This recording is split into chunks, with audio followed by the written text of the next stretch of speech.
Hello friends, Bihar special के series में आज हम बिहार की प्रमुख नदियों के बारे में पढ़ने वाले हैं। तो चलिए स्टार्ट करते हैं। बिहार की नदियों को हम मुख्यतः हिमालयी और पठारी नदियों में बांटते हैं। अ, चूंकि ऊपर में बिहार के ऊपर में हिमालय है, जैसा कि हम देख पा रहे हैं, ये हिमालय वाला पार्ट है। तो वहां से जो निकलने वाली घाघरा, गंडक, बूढ़ी गंडक, बागमती, कमला, कोसी, महानंदा, ये सारी हिमालयी नदियां हो गई। वहीं नीचे से जो नदियां हैं, जो दक्षिण से उत्तर की ओर बढ़ती बहती हैं बिहार में नदियां, जैसे कर्मनासा, सोन, पुनपुन, फल्गु, क्यूल, अजय, ये सारी नदियां पठारी नदियां कहलाती हैं। हिमालयी नदियां उत्तर से दक्षिण की ओर बहती है और इसमें सालों भर पानी रहता है, ये अक्सर बाढ़ का कारण बनती है। जबकि पठारी नदियां दक्षिण से उत्तर की ओर बहती हैं और इसमें सालों भर पानी नहीं रहता, बल्कि वर्षा के समय पानी का प्रवाह होता है, इसलिए नदियां अस्थायी नदियां होती है। हिमालयी नदियां को युवा नदियां भी कहा जाता है, जबकि पठारी नदियां काफी पुरानी नदियां हैं। और ये सारी नदियां बहते हुए आकर गंगा में मिल जाती है, जो गंगा नदी बिहार के बीचों बीच बहती है। और ये जो बीचों बीच गंगा नदी है, इसी सारी नदियों का संगम, लगभग नदियों का संगम इसी गंगा नदी में है। तो चलिए आगे नदियों के बारे में डिटेल से जानते हैं। तो चलिए स्टार्ट करते हैं। गंगा नदी का उद्भव कहाँ हुआ है? तो उत्तराखंड के गंगोत्री ग्लेशियर में गंगा नदी का उद्भव हुआ है, गोमुख से। संगम कहाँ है? तो गंगा नदी बंगाल की खाड़ी में जाकर मिल जाती है। गंगा नदी कुल लंबाई की बात करें तो 2525 किलोमीटर है। बिहार में प्रवेश कहाँ करती है? चौसा बक्सर में करती है। कितनी बार पूछा जा चुका है। बिहार में गंगा नदी की लंबाई क्या है? तो 445 किलोमीटर है। ठीक है। गंगा नदी बिहार के 12 जिलों से होकर गुजरती है। तो प्रश्न आएगा, बिहार के कितने जिलों से गंगा नदी बहती है? तो 12 जिलों से। ये 12 जिले निम्नलिखित हैं: बक्सर, भोजपुर, सारण, पटना, वैशाली, समस्तीपुर, बेगूसराय, मुंगेर, खगड़िया, कटिहार, भागलपुर, लखीसराय। इन्हें आपको याद करना पड़ेगा, या आप मैप से देख के भी, आप बिहार के मैप खोल लीजिएगा, वहां पे आपको ऑब्जर्व कर लेंगे, आपको माइंड में मैप आ जाएगा। इसके बारे में, गंगा नदी के बारे में और भी तथ्य हैं। देवप्रयाग में अलकनंदा और भागीरथी के मिलने के बाद यह नदी गंगा कहलाती है। सहायक नदियां में घाघरा, गंडक, बूढ़ी गंडक, कोसी, पुनपुन, सोन, फल्गु आदि है। महानंदा और अजय दो ऐसी नदियां हैं जो बिहार से बाहर गंगा में मिलती हैं। महानंदा और अजय, ये भी प्रश्न पूछता है, कौन सी ऐसी नदियां हैं जो गंगा नदी में बिहार से बाहर मिलती है? तो महानंदा और अजय। ठीक है, याद कर लेंगे। बांग्लादेश में गंगा नदी को पद्मा नदी कहा जाता है। ठीक है, पद्मा कहा जाता है। आगे बढ़ते हैं। दूसरा है घाघरा। घाघरा का उद्गम मानसरोवर में, तिब्बत के मानसरोवर में है। बिहार में प्रवेश यह सिवान में करती है। संगम गंगा नदी में सारण में होता है। यह बिहार और उत्तर प्रदेश की सीमा बनाती है। चलिए देख लेते हैं कहाँ पे सीमा बनाती है घाघरा नदी। तो हम देख पा रहे हैं, ये घाघरा नदी है। तो ये यहाँ पे, चूंकि इधर वाला पार्ट उत्तर प्रदेश है, तो ये घाघरा नदी बिहार और उत्तर प्रदेश की सीमा बना रही है। और इसे मैदानी भाग में सरयू और नेपाल में करनाली के नाम से जाना जाता है। तो इससे मेन प्रश्न क्या बना कि बिहार उत्तर प्रदेश की सीमा कौन सी नदी बनाती है? ऑप्शन में घाघरा रहेगा, तो यही होगा। मैदानी भाग में सरयू, नेपाल में करनाली के नाम से आता है। घाघरा नदी के और प्रश्न ये बने कि घाघरा नदी का उद्गम कहाँ हुआ? तो मानसरोवर, तिब्बत। बिहार में प्रवेश कहाँ किया? तो सिवान में बिहार में प्रवेश होता है और सारण में गंगा में मिल जाता है। ठीक है, चलिए आगे बढ़ते हैं। अब आता है गंडक नदी। उद्गम नेपाल में हुआ है, हिमालय से गंडक नदी का उद्गम हुआ है नेपाल में। संगम कहाँ होता है? तो सोनपुर गंगा में, जहाँ पे सोनपुर या हरिहर मेला लगता है। संगम गंगा नदी में, सोनपुर में होता है। बिहार में प्रवेश भैंसा लोटन, पश्चिम चंपारण में होता है। ठीक है, गंडक नदी का। मैदानी भाग में इसे नारायणी, सप्तगंडकी, नेपाल में शालिग्रामी भी कहा जाता है। गंडक नदी को सदा नीरा के नाम से जाना जाता है। यह भी बिहार और उत्तर प्रदेश के बीच सीमा बनाती है। सहायक नदियां की बात करें तो काली गंडकी, त्रिशूली, बूढ़ी गंडक। वापस से पढ़ लेते हैं। उद्गम नेपाल में होता है, संगम गंगा में सोनपुर में होता है, बिहार में प्रवेश भैंसा लोटन में होता है। मैदानी भाग में नारायणी, सप्तगंडकी और नेपाल में शालिग्रामी कहा जाता है। गंडक को सदा नीरा के नाम से भी जाना जाता है। बिहार व उत्तर प्रदेश के बीच सीमा बनाती है। सहायक नदियां काली गंडकी, त्रिशूली, बूढ़ी गंडकी।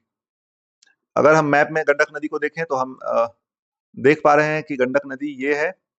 पश्चिम चंपारण यहाँ है, यहीं पश्चिम चंपारण यहाँ पे है, यहीं पे वो भैंसा लोटन में गंडक नदी प्रवेश करती है। नेपाल हिमालय में उद्गम होता है। यहाँ से आते हुए ये सारण में यहाँ पे सोनपुर में गंगा नदी में मिल जाती है। ठीक है, चलिए आगे बढ़ते हैं। अब बात आती है बूढ़ी गंडक की। बूढ़ी गंडक की जो उत्पत्ति है, उद्गम है, वो सोमेश्वर श्रेणी है। सोमेश्वर श्रेणी के बारे में हमने पढ़ा था, वो बिहार और नेपाल के बीच सीमा बनाती है। सोमेश्वर श्रेणी यहाँ के आसपास है, पश्चिम चंपारण में। तो सोमेश्वर श्रेणी, यहाँ से बूढ़ी गंडक की उत्पत्ति होती है। संगम खगड़िया में, ये बूढ़ी गंडक आगे बढ़ते हुए खगड़िया में आके संगम हो जाता है खगड़िया जिला में।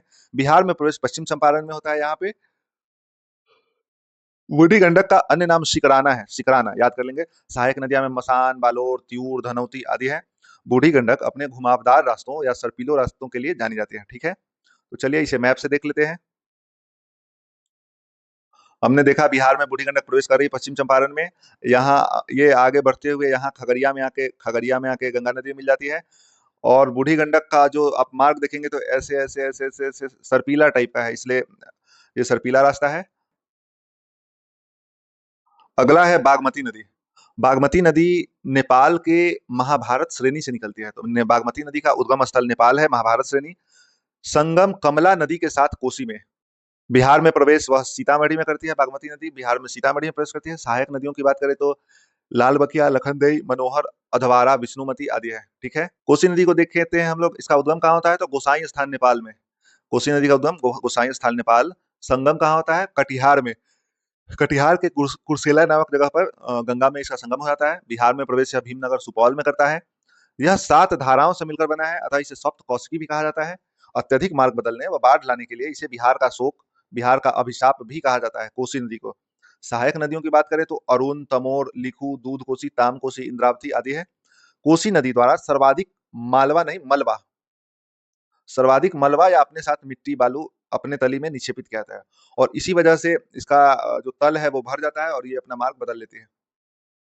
कोसी को हम यहाँ पे देख पा रहे हैं, यहाँ ऐसे आते हुए गंगा में मिल जाती है, ठीक है। अगला है महानंदा।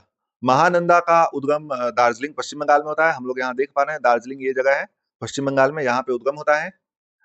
संगम की बात करें तो गंगा नदी में महानंदा का संगम होता है, मालदा में पश्चिम बंगाल में।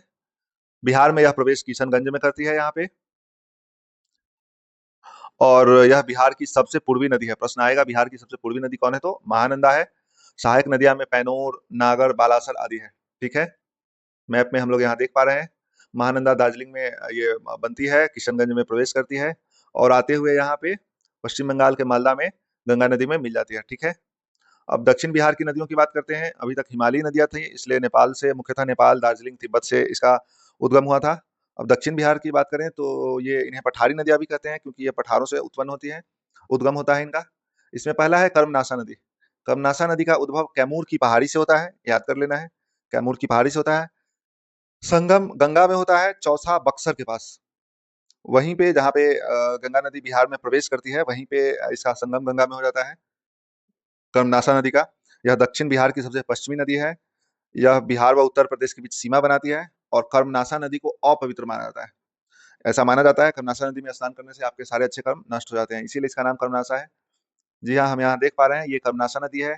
ये कैमूर की पहाड़ियों से उत्पन्न होती है और ये बहते हुए उत्तर प्रदेश और बिहार की सीमा बनाते हुए यहाँ पे चौसा है बक्सर की जगह पे जहाँ पे गंगा नदी मिलती है, वहीं पे ये भी आके मिलती है। और इसलिए यह प्रश्न ये भी बनेगा बिहार उत्तर प्रदेश की सीमा कौन बनाती है तो कर्मनाशा भी बनाती है और इधर घाघरा भी हमने पढ़ा था, घाघरा भी बनाती है।